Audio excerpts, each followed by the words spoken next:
I'm not trolling. Here it comes. He's coming. There is a very good possibility that in the current arc of One Piece, Elbaf, Mad Monk Urouge, captain of the fallen monk pirates, could arrive and be a major player, a very important player in Elbaf, and have an altercation or an alliance with the Straw Hat Pirates. What is undeniable is that Mad Monk Urouge is the last of the supernova that hasn't gotten any love. We have seen every supernova, and Wano Country was a whole cluster of them. For the longest time before Wano Country, Law was an honorary stride, for God's sakes, and then recently, Bonnie has gotten her shine. It is only Mad Monk Urouge. He's the only supernova that's left. But King, how? How does Mad Monk Urouge insert his 12-foot behind into Elbaf? Last time we saw him, he was on Balloon Terminal recovering from his wounds, but he could still push Kaido down 10 kilometers. Yeah. Correct. And let's start there. Urouge is the leader of the fallen monk pirates. He himself is known as the Mad Monk. And there are very likely symbolic reasons for that, but the most literal reason is because of his upbringing. Oda has drawn Mad Monk Urouge when he was a kid, and when you see his kid design, it becomes clear. He looks exactly like the Skypians that we see in Sky Island. Though as an adult, he looks more like a Brickin from Bricka. He has the exact same wings as many of NL's underlings like Ohm, Satori, Gadatsu, and Shura. So he is likely a Brickin from Bricka and lived there at one point in time before it was destroyed by NL, which in part would explain why he has knowledge of how to get to Sky Island. He was at Balloon Terminal, which was supposed to be abandoned. How did Urouge, number one, get his crew up there to Balloon Terminal, since as far as we know, he has a regular blue seafaring ship, since we see his ship, let's say near Raijin Island, when he first goes into the New World. But then the second thing is, how did he know about the existence of a ruinous Sky Island? And this is where we can start having the connection, the threads, between Urouge and the giants of Elbaf. Urouge himself might be a half giant, half Skypian, because the dude is extremely large. Huh?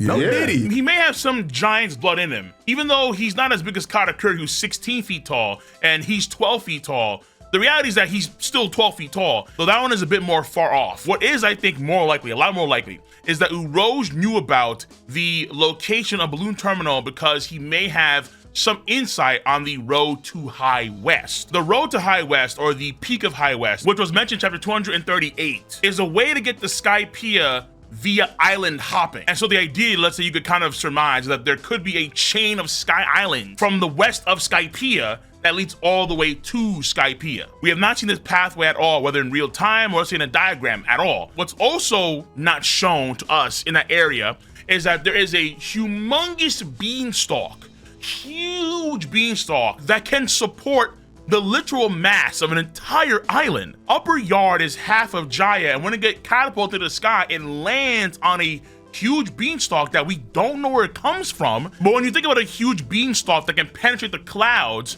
in your mind, what should come to your mind immediately is the story of Jack and the Beanstalk. Jack and the Beanstalk is an old story about a kid who climbs a beanstalk without any climbing gear or training. The kid's a natural.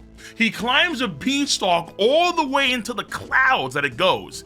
And when he finally gets there, he sees a house, and in this house live giants. And keep in mind that when we see Skypiea, mainly in the God's Land Upper Yard, everything is supersized. Like that old and compelling documentary, Super Size Me. Yeah, everything is supersized in the fast food world. By the way, if you don't know, the creator of that documentary, Morgan Spurlock, did pass away earlier this year. So the McRib Ninjas, they did get him. Rest in peace.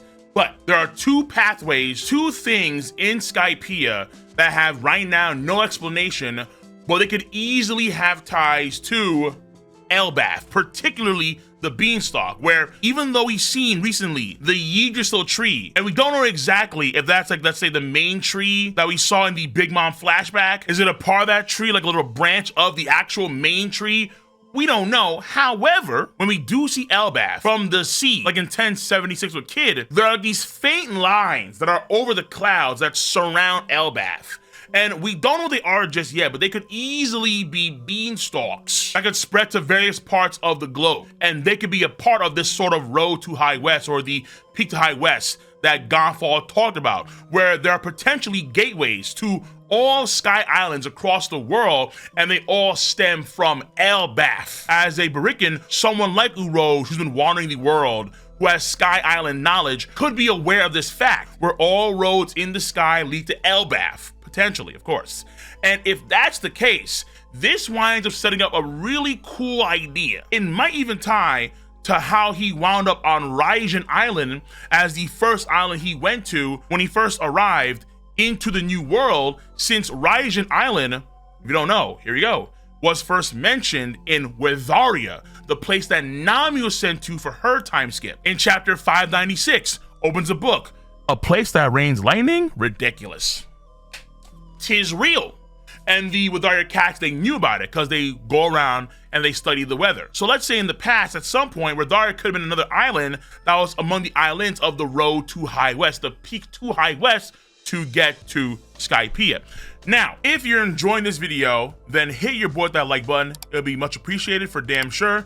And you can also check out my myriad of other content that I have on various channels, like my Cole Plus channel, my Cole Requiem channel, my Cole San channel, and of course, my Patreon, where I do many reactions to many shows and anime. When you think about the idea of a connection between the Skypieans and the Giants, albeit a loose theory, but not a theory that lacks merits, I'd argue. Is it possible that Urouge has ties to the Giants in a friendly manner, where him and the Giants, they're cool, they're buddy-buddy? Because one of the things that we don't know right now is what kind of monk was Urouge? Who was he praying to when Kaido fell that 10K? You see where I'm going with this, right? He has flaming tattoos on his arms. And we know that in Elbaf, a lot of people do praise, potentially worship, the sun god Nika. So now this can give a whole new meaning to the idea of him being a fallen, quote unquote, fallen monk. Is he a fallen monk because of, okay, well, he lived in a sky island and he was a very devout religious person. He was a pirate, because he's an evildoer now. However, it could also involve his actual religion, where he does worship and pray to the sun god Nika, like the Buccaneer Bartholomew Kuma. But worshiping and praying to the sun god is seen as a heresy. That's a no-no, taboo to the world government and other forces that are akin to the world government. So those connections could be legit. They definitely could. And what could also be legit is the reason why he decided to not enter under the wing, the purview of an Emperor of the Sea, like what other supernova have done in the New World. Recall what Law said in Punk Hazard. Law said that normally in the New World, in order for a pirate crew and folks to be protected and safe, more often than not, people wind up going under the wing of a Emperor of the Sea. Apu was under Kaido. Hawkins bent the knee and was under Kaido. Drake, though he was trolling, he was under Kaido for a period of time. Capone chose Big Mom, and Bonnie was MIA. We didn't know what she was at that point in time. It was only Kid and Killer, Law, who was at this point in time a warlord of the sea, though of course we knew he was betraying, obviously. Luffy, Zoro, obviously doing their own thing, and then there was Urouge. Urouge was doing what? Why did Urouge decide to attack, engage in combat with seemingly snacks, and then later on get defeated by Cracker? What was the onus? Was it just to try and meet Big Mom? But if so, why be Big Mom? Overthrow her? Take her out? If Urouge has a connection, a friendly tie with the Giants of Elbaf, this could explain why he felt the need to begin an assault on the Big Mom pirates, because we know that the Giants do not have a friendly relationship with the Big Mom pirates and Big Mom herself. The Lamb's house and Loki's marriage gone awry, there's bad blood between the two forces. That's right, I just gave you a scenario where Urouge could have been going balls to the walls against the Big Mom pirate crew because of his hypothetical ties to the Giants of Elbaf. And maybe going as far as to carry favor with a giant or giants. I've said before in many videos that it could be the case here, where the Giants have a lot of separation in terms of their rank and file, where clearly this place is Norse themed. You tend to have the Freyas, the Balders. You tend to have the Fenrirs, the Lokis, the Odins, the Thors. They exist. And these players are high-end players. They're probably giants that would be on a tier above the rest of the giants, potentially even the giant pirate captains Dory and Brogy. In terms of notoriety, the importance of these giants to the lore of the story, the power scale, and so on and so forth. They could really just be on a higher plane overall. Carrying favor with the giants, well, it's an extraordinary boon. Big Mom herself said, if I had the giants under my wing, I would have been king of the pirates. So Urouge could have been trying to do something like that, where he's trying to carry favor for them in some way, and that's why he should combat with Big Mom and company, given their history, to show his loyalty and or gain protection from, let's say, other emperors, because the giants have his back. Woo! That's spicy. Spicy enough to take out Idris Elba.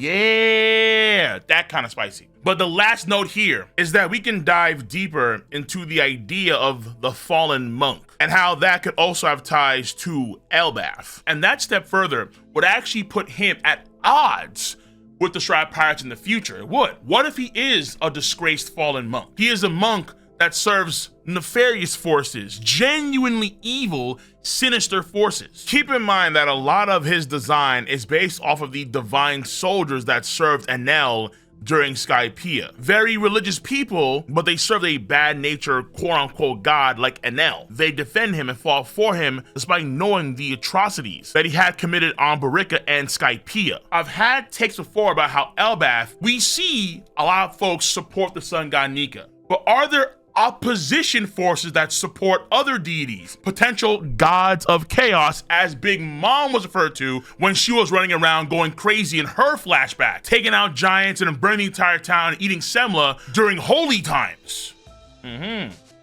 What if these are the kind of deities that Urouge prays to? Not the Nika kind, but the no good, the really no good kind. Hence why he was content with letting Kaido terminate himself, but let's say someone like Kuma would take in the pain of the people so they would no longer have to suffer. A younger Kuma would have probably tried to stop that, whereas Urouge let it happen. It makes you wonder. But that still means ultimately that Urouge would be important in some way in Elbaf, and he would be in the same spot as Hawkins, not Drake, where he would be an actual enemy against the crew rather than an ally. So that's what I think when it comes to Urouge and his spot in this arc of Elbaf, how Oda could literally slide that in there where, yeah, he's going to be an enemy or an ally against or for the Striped Pirates in this arc, but he can show up in this arc, and his ties have deep-seated roots that go back, potentially, that go back all the way to Skypiea. If you enjoyed this boy's video, make sure you give it a thumbs up, subscribe to the channel, click on that bell to join the notification squad, and do the same thing on your mobile app as well. I'm gonna catch you guys and gals on the flip side. See you. Bye bye.